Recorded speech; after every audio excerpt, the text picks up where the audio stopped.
Hi, everyone. Welcome to this special episode on Rama Radio in the University of Bradford. My name is Cynthia, and I have the rare privilege to be chatting with Lord Mayor of Bradford, Martin Love. When we wanted to do this interview, I know I pinched myself like almost 100 times. And not only because the Lord Mayor has this incredible blings all over. But the Lord Mayor is also a very important person. Is a big supporter of the Bradford Hospital's charity. He was born in Shipley and was educated at St. Warburg's Primary School and in town before later attending the Bradford Grammar School and the University of Nottingham, where he achieved a degree in metallurgy and materials science in 1982. I was still in my mother's womb, don't ask me. Martin is now one of the longest serving councillors in the district. He was first elected in Shipley Ward Councillor for the Green Party in 2002. Whoa. Martin holds environmental causes close to his heart. And of course, he is a trustee of the SALT Foundation and the Sir Titus Salt Charity. It's indeed a rare privilege to be chatting with you today. Good Good afternoon. afternoon, Cynthia. Thanks for asking me. Let's start with the blings. Tell us about it.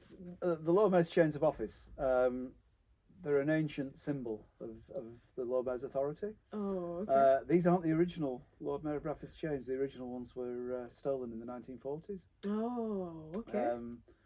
The Lord Mayor at the time, she was actually the first female Lord Mayor of Bradford, and she went on a trip to Leeds and left them in the car, and the car was stolen. Oh my god. And the chains were never seen again. The chains will have been worth more than the car, probably. Definitely, definitely. And the car was found, but not the chains.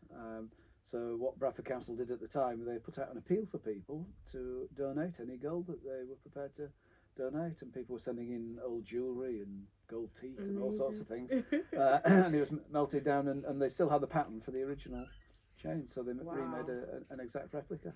Amazing. What is the role of the Lord Mayor? Is it like a political role or what? It's mainly a ceremonial post. Okay. You represent the city, the district. You're classed as the first citizen of the district. Sure. So whenever anybody important comes to Bradford, you're the representative of the city that goes out and meets them. So when the King came in November, Yes. I had to be there to greet him, and I wasn't going to turn down that job. Definitely. That was a great honour. Yeah. So it's a job you only do for a year. So I've been in exactly a year today. Since I took over. And it's a great day. And I hand over next Tuesday. Next to Tuesday. the next incumbent. And we were also talking about how that when you go for meetings, how you go for events, and you were saying like how like some like it's really an incredible journey for you, and it's quite amazing. Can you tell us about your journey? I mean, in this 1 year. Right. Oh wow. I had a reasonable idea of what was involved. I've been a councillor for 20 years, 21 years when I took over, 22 years now. So I've seen lots of Lord Mayors and seen how they have done the job. Okay. So I've been able to draw on a lot of experience of witnessing that over the years. And a lot of the previous Lord Mayors have been really, really helpful to me. And I have to thank them. They've given me plenty of advice. And they've always been there for me when I've had to ask them for advice. But it is a very, very busy job. You're constantly you're always the Lord Mayor. Even when you take the chains off, you can be walking the dog or in the supermarket, and people will approach you, and you're still the Lord Mayor. So you've still got to be. You're still in that position. Have you seen any changes in Bradford over the years? Over the years, incredible changes. Right. Because I was born in Shipley and grew up there. I spent some time in the 1980s away, both at university and I worked away for a little while before I came back to the area. And it has changed incredibly. Physically, it's changed. Yes, obviously, the physical landscape, the built environment has changed. More businesses, especially in the city centre. The whole Definitely. area around City Hall has changed incredibly, but that was the case with every city. Amazing. You are the Lord Mayor, and I know that the question on a lot of people's minds will be, how is the Lord Mayor chosen? Right. Um, you've got to be in a councillor for a little while at least Okay.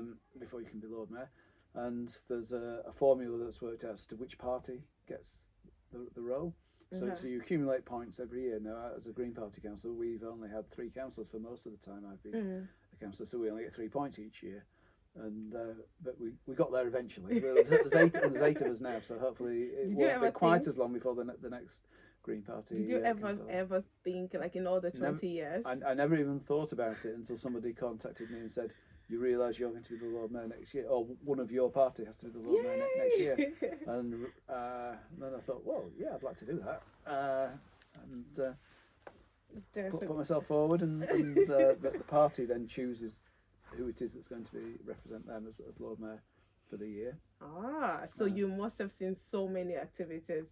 Like, what has been the highlight for you? What has been the activities you've seen in the I past guess 1 year? the real highlight has to be when King Charles came in Yeah. November. That was something that not many Lord Mayors get. I think the last visit when the Queen came in 2012. So there've been 10 Lord Mayors Whoa, hadn't had a royal visit. 10. And I had the privilege of meeting him. He was the perfect guest. Was the King. He was very easygoing, very laid back. It's a great privilege to be able to host him in City Hall. Amazing. And I also understand that the role comes with you selecting a charity every year. What charity activities do you do? And I mean, Yeah. Well, how is it? every Lord Mayor gets to choose a charity to support as the Lord Mayor's appeal. And I chose the Bradford Hospitals charity. Oh, yeah. They're raising funds for the neonatal unit at the Bradford Royal Infirmary. What they're trying to do there is provide accommodation for parents who've had very premature babies being looked after in the unit. Sometimes they can be there for Yes. a few days, sometimes it can be Yes. months and months. And if the parents live any distance away, it's very difficult for them to get backwards and forwards all the time. True. So we're trying to provide funds to build a new block with accommodation, 5 ensuite bedrooms for parents. At the moment, they've got a room and a kettle and a microwave, and that's the lot. So hopefully this will allow them to have a kitchen and a playroom for other siblings that the babies might have. And if the parents are there, or one parent at least is there at any one time, that is far better for the baby. As they try to sort of gain strength and I know this be because released. I recently had my baby at BRI, and I met a lady, Anna, and we were talking, and she said she had a premature baby, but she had to always go home because and she had appointments almost every day because, of course, the baby had to be looked after. Yes.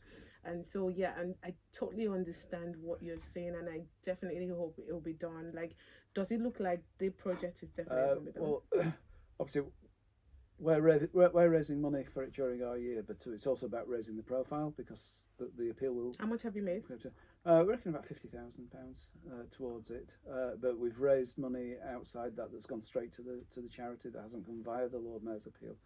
So Okay. on Sunday, just gone, my wife and I ran the Leeds Marathon. Oh, yeah.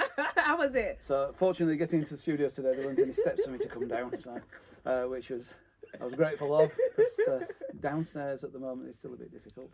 But yeah, we got round. It was a marvellous atmosphere, a great event. So I can't say I enjoyed doing it, but I enjoyed what went on around it. Wow. Your Lord Mayor 1 year today, what would you miss the most about your position? Just getting out and meeting people, because normally as a counsellor, people only ever come to you when they've got a problem, when something's gone wrong, or there's something not right in their neighbourhood, or the school, or the business, or whatever. And but as Lord Mayor, you get invited to all the good things. True. Coming to talk to you today, or going into the hospital, which I'm doing this afternoon. Or going to the community centres and schools. I've got a school visit tomorrow. I'm cramming a lot in the next few days before I hand over. So I'll miss all that, but it is quite a heavy workload. What's your ideal day like without all the meetings and the outings? Yeah, I can sometimes be receiving people in City Hall.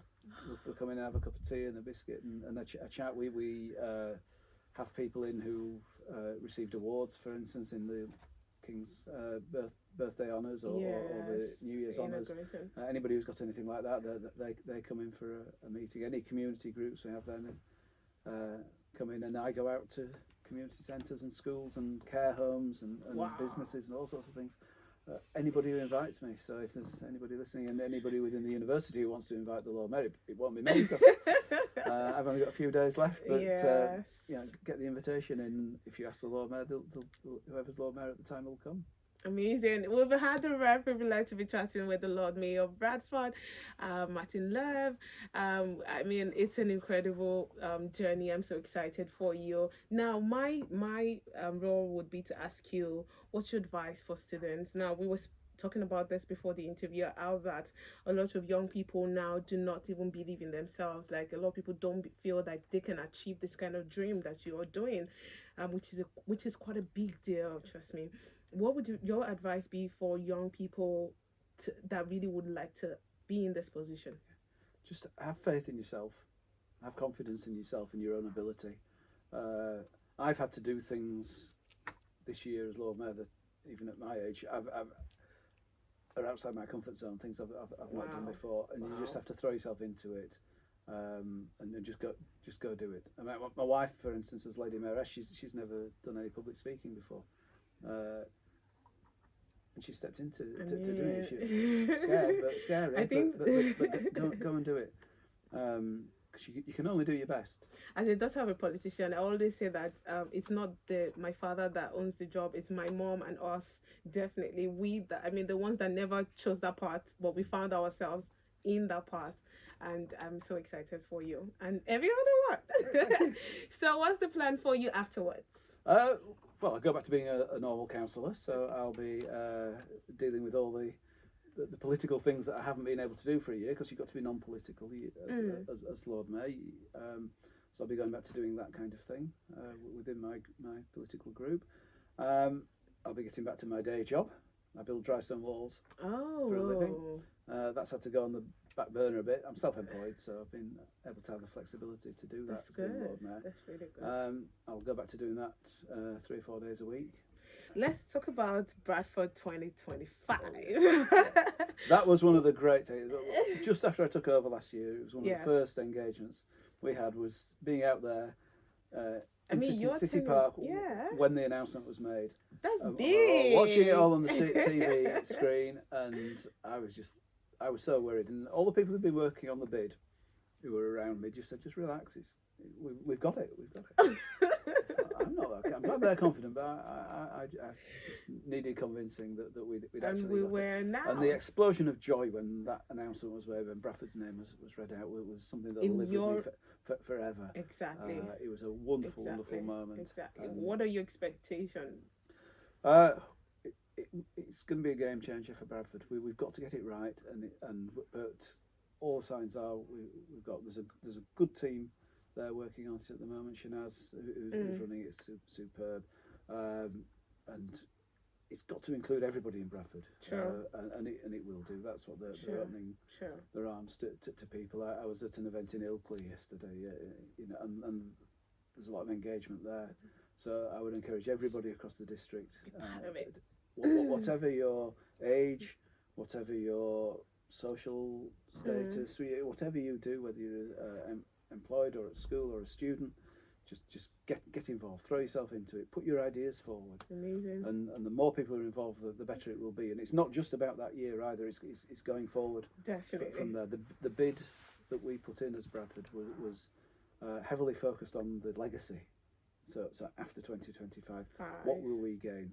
And the chap who led the bid, Rick, he'd also worked on Hull's bid, and he's also worked on Coventry's bid. They were the two previous cities that have been City of Culture. And he said Bradford was in a far better position than either of those to go forward afterwards and to make the most of it. So Coventry were hampered a bit, obviously, because of COVID, which was very unfortunate for them. But we need to grasp the nettle and just go get it. Yeah, make the most of it. Moving on to Bradford Vision 2030. What are your expectations of Bradford? What do you expect to see in Bradford? We've got to grasp the opportunity for 2025. Sure.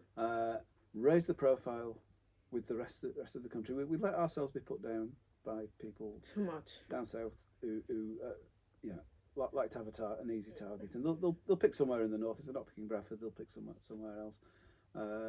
Because it's lazy journalists, most of them, and they can't be bothered coming and actually having a look. Sadly. But 2025 will give us the opportunity to showcase Bradford, its people, its landscape, its buildings, you know, and let people see what we've actually got. And you know, hopefully we'll have people coming from not just from the rest of the country, but from the rest of the world coming to Bradford for events during the year. And hopefully then they will then come back. And if they've come for one event, they'll then come for more. Thank you so much, Lord Mayor Martin Love, for speaking to us. Any last words? Right. Well, it's been a wonderful, wonderful year. Aww. It's been a great privilege for me to be in this role. And thank you again for asking me. Thank today. you so much for coming. I feel like it's even bigger because it's your 1 year today, and that's like that means so much to us. And thank you for sharing it with us, part of your day with us today. And thank you everyone for watching. Enjoy the rest of your day. Bye bye.